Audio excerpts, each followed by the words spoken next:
Again, we're taking a live look at Lower Manhattan as we just heard the sentencing for Sean Diddy Combs. We want to come back in house again and speak with Donte Mills. Now, Donte, the question I had for you was in regards to the time that he is expected to serve moving forward. Will it be in the same capacity as he has now? We know in the court there was an issue that came up, possibly about his safety moving forward, being incarcerated. Yes, his defense attorney today mentioned that he was almost attacked or there was a threat of an attack on his life while he was incarcerated. He is going to spend time in prison. There's no more time in prison. There's no way around that. And we talk about the 50-month sentence. We know that, again, in federal prison, you serve about 85% of your time. That brings it down to about 3.5 years. He's already has a little over a year in. So we're looking at about 2 years that he could be in there. I know after a while, maybe a year, I would be making motions to file for him to be released, maybe on some work programs or some other programs that would get him out of the prison and start transitioning him back into society. But he's going to be in jail, I would say, for at least another year. He will be transferred, though. Where he's being housed right now is a holding facility while you're on trial. That's over. So he will be transferred to his permanent residence as an inmate.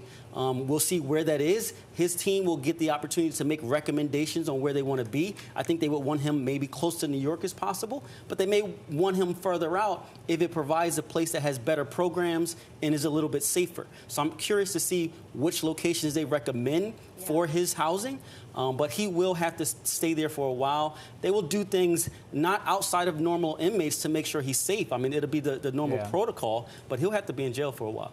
Could where they recommend he go be similar to what we here refer to as Club Med, a less serious incarceration? That's absolutely going to be the recommendation by his attorneys, but it doesn't mean the court has to follow through with that.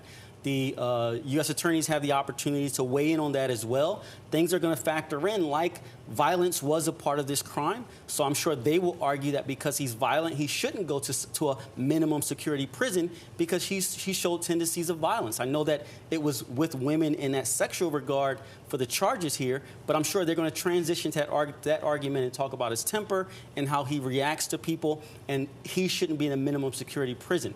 But his team will be arguing for the cleanest place that they can find where he'll be safe, and he'll have a lot of programs that he can use to kind of buy his time while he's spending that time in jail. And I guess he was doing many things while behind bars over the last 12 months or so in helping the prisoners there, teaching some business. Well, that's what everybody does, right? When they know that they're going to have to face a judge, they want to get that good behavior, get those programs under their belt, and say, "Look, judge, you know, I'm a great inmate. You know, take light on me and allow me some leeway here." And I just noticed on our live shot right there of Lower Manhattan, our own Anthony DiLorenzo walking out of the courthouse, and he had a unique vantage point. And I can't wait for us to hear from him.